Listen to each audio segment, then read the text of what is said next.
Inna lillahi wa inna ilaihi raji'un.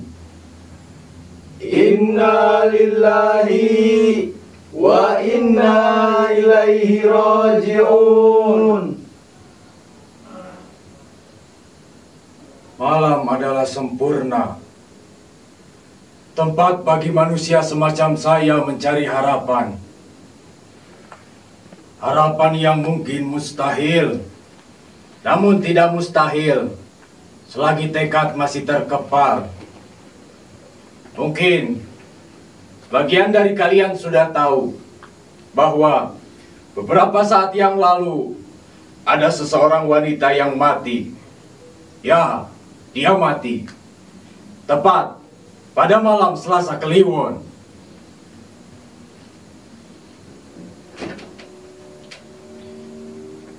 Sekarang saya sedang berada di rumah. Rumah yang tidak terlalu kecil, namun sangat kecil. Di sana ada istri saya. Di kamar yang satu-satunya ada anak saya yang sedang terbaring. Di sini tentu saja ada saya. Di sini sepi. Sangat hening, sangat kalut. Namun semua itu tak bertahan lama. Ketika perselisihan antara saya dan istri saya memecah keheningan saat itu. Ya, selalu saja ada pertikaian di antara kami. Perihal beraslah, dapur yang selalu kosong, SPP yang selalu menunggak, dan tanah seperempat hektar yang selalu menyusahkan.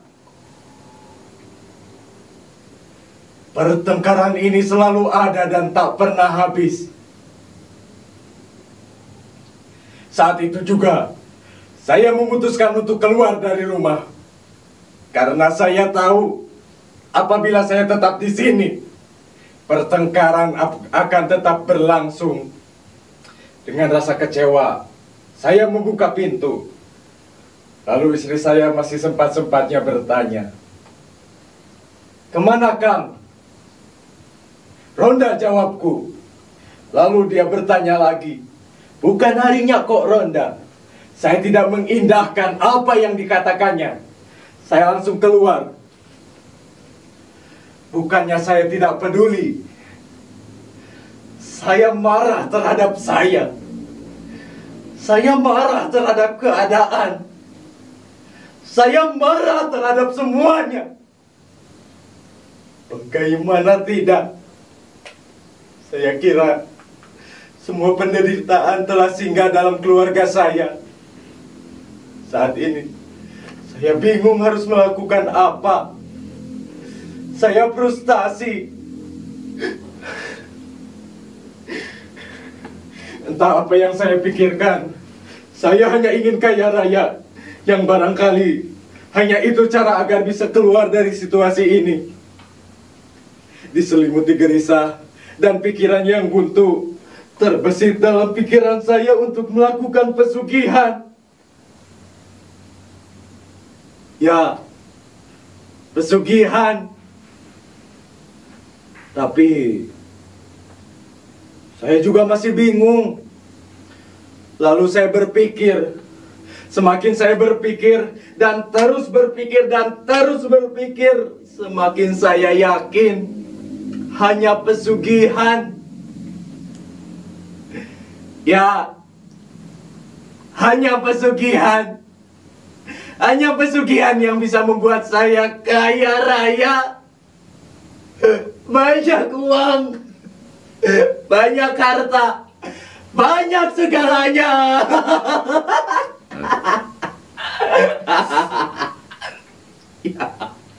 Ya, pesugihan. Tanpa memikirkan hal ini benar atau tidak benar, salah atau tidak salah, saya terus berjalan. Saya tahu seseorang yang dapat membantu saya. Saya langsung bergegas menemui dukun itu.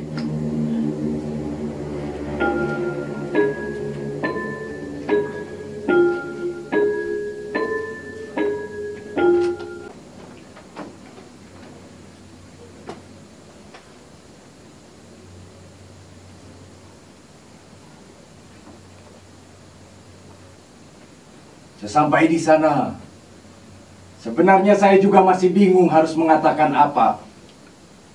Namun dengan rasa percaya diri, saya mengatakan, "Bah, saya ingin kaya raya." Dan dia tidak langsung menjawab.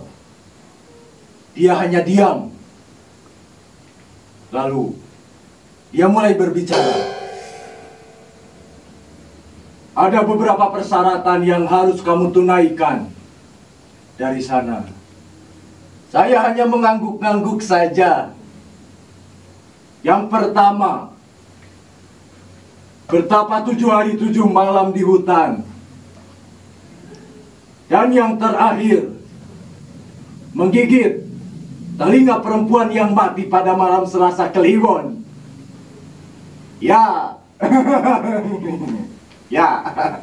Ya, saya akan lakukan semua itu. Tak lupa, dia juga memberikanku beras kuning dan jampi-jampi untuk berjaga-jaga. Saya akan lakukan semua persyaratan dari Mbah Dukun itu.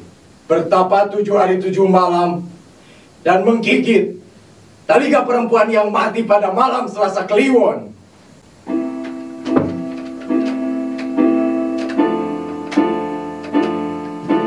Hari pertama, hari kedua, hari ketiga,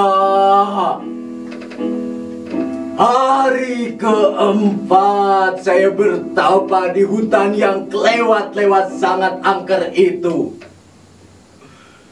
Pada hari kelima bertapa, tubuh saya serasa digerogoti semut.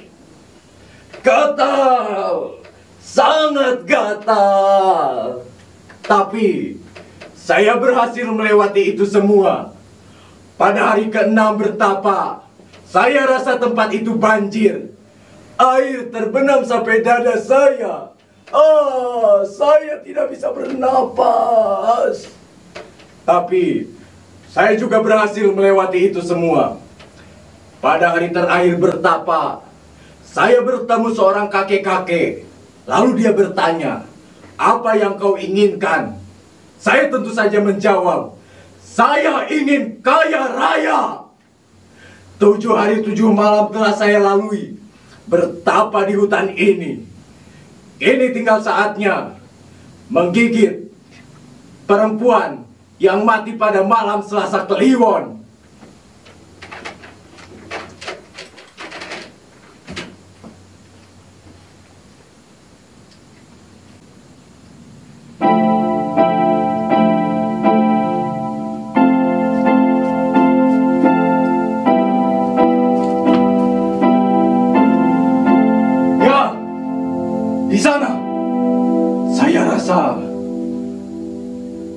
Di ujung pesawahan itu terdapat gundukan-gundukan tanah.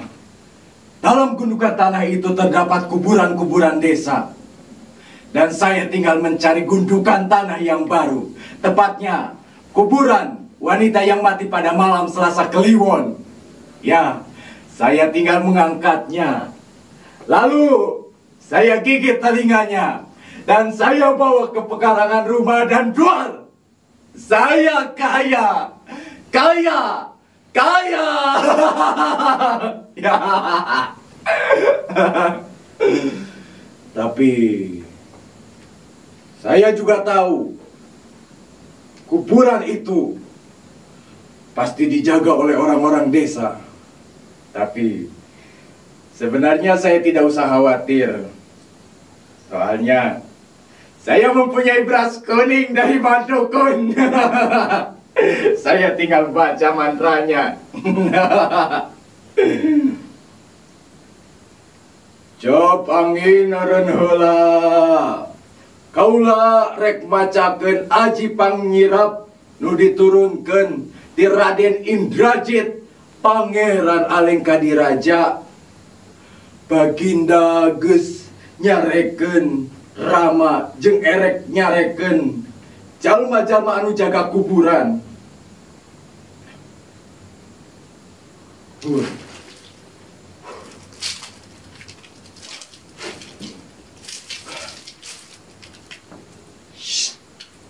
Beres. Selebihnya biarkan beras kuning itu yang bekerja.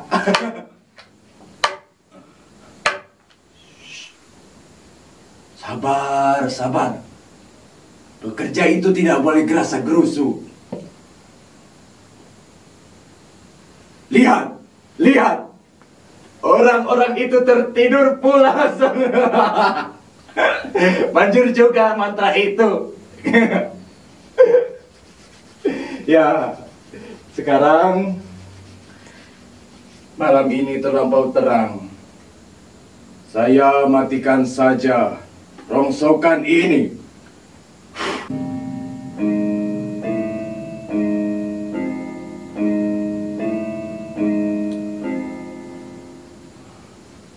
Ya.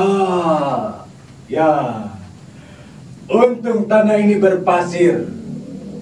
Soalnya saya harus mengaduk kuburan ini dengan tangan terlanjang. Lalu saya mengeluarkan mayat itu dan gigit telinganya yang kiri dan yang kanan. Setelah itu saya bawa dengan mulut saya dan tanam di pekarangan rumah. Sebentar lagi impian saya akan terwujud. Saya akan menjadi kaya raya. Ya. Ini adalah lagu terakhirku. Saya akan menggali kuburan ini. Telinga, telinga, telinga, telinga, mayat, mayat, mayat.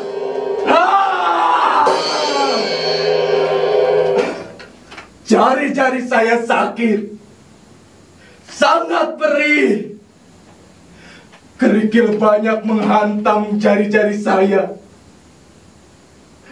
Jari saya melepuh, sakit, perih. Namun, saya tidak boleh kalah. Saya harus tetap menggali kuburan ini. Di mana mayat itu? Ya. Saya mulai melihat bongkahan-bongkahan kayu. Ternyata ini peti. Dalam hati saya mengatakan, kaya juga orang ini. Tanpa berpikir lama, saya langsung membongkar peti-peti itu.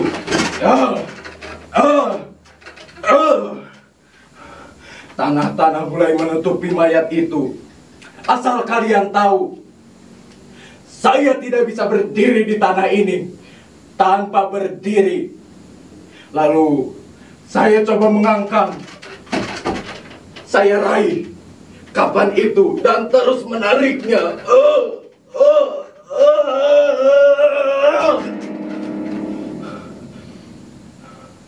Ternyata benar. Mayat ini masih baru.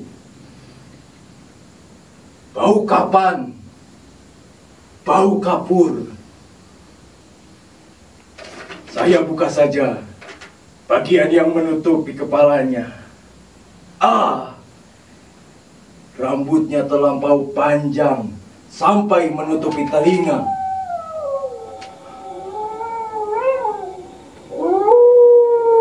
Dalam gelap yang samar-samar, saya melihat gonggongan anjing. Saya rasa anjing itu berwarna putih dan yang satunya berwarna hitam. Sekalipun saya tidak jelas melihatnya, saya tahu anjing itu pasti anjing-anjing siluman yang lidahnya menjulur keluar, air liurnya menetes, dan taringnya yang tajam dimunculkan. Saya harus bersilah hikmat. Karuhun, Karuhun, izinkan cucumu bekerja. Jangan diganggu, jangan diganggu, jangan diganggu. Anjing itu bertambah menjadi 4. Saya harus tenang. Saya harus tenang. Saya tahu anjing-anjing itu sedang menantikan kesempatan. Artinya saya harus bekerja dengan cepat. Yang saya pikirkan hanya menggigit telinga. Setelah itu saya membungkuk, lalu berusaha menggigit telinga dan anjing itu menyambar saya. Lalu saya usir saja anjing itu. Pergi, pergi, pergi. Tanpa saya sangka, anjing yang 3 ekor itu merobek kain kafan itu. Pergi, pergi. Ternyata saya mendengar gonggongan anjing lain. Saya rasa anjing itu berada di tepian makam. Dan benar, mereka menuju kemari. Celaka, anjing itu menjadi 7 ekor. Mereka tidak memberikanku kesempatan untuk menggigit telinga. Pergi, pergi anjing sialan. Saya tidak mau kalah. Saya membungkuk, lalu saya menggigit telinga dan anjing itu terus saja menggangguku. Anjing-anjing sialan. Kalau kalian diajak kompromi, kalau bisa, sebenarnya saya hanya menginginkan telinga. Hanya 2 ekor telinga. Selebihnya buat kalian silahkan. Asal kalian tahu, bagian kepala itu banyak tulangnya. Kalau mau yang berdaging, ya ambil paha, jangan kepala. Tapi lihat, anjing-anjing itu tidak memberikanku kesempatan. Mereka terus menggegar, menyengat, dan terus menghampiri mayat ini. Pergi, pergi. Paha mayat itu mulai robek oleh moncong dan taringnya. Pergi, pergi. Dan jari-jari saya yang terluka kian parah. Sakit. Pergi, anjing sialan. Saya kira harus mengusir mereka lebih jauh. Pergi, pergi, pergi anjing sialan. Pergi. Mereka udah jauh. Sekarang tinggal menggigit telinga. Saya membungkuk, lalu mereka mengambil. Anjing-anjing itu anjing sialan. Tidak memberikanku kesempatan. Pergi, pergi.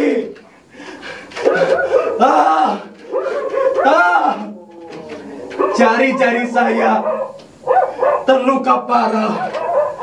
Darah menderas sampai membasahi makam ini.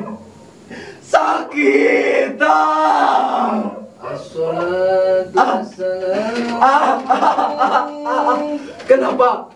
Kenapa kepala saya pusing?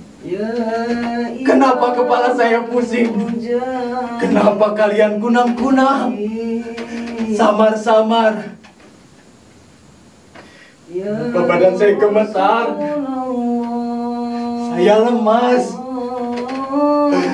Saya lemas. Kenapa badan saya lemas?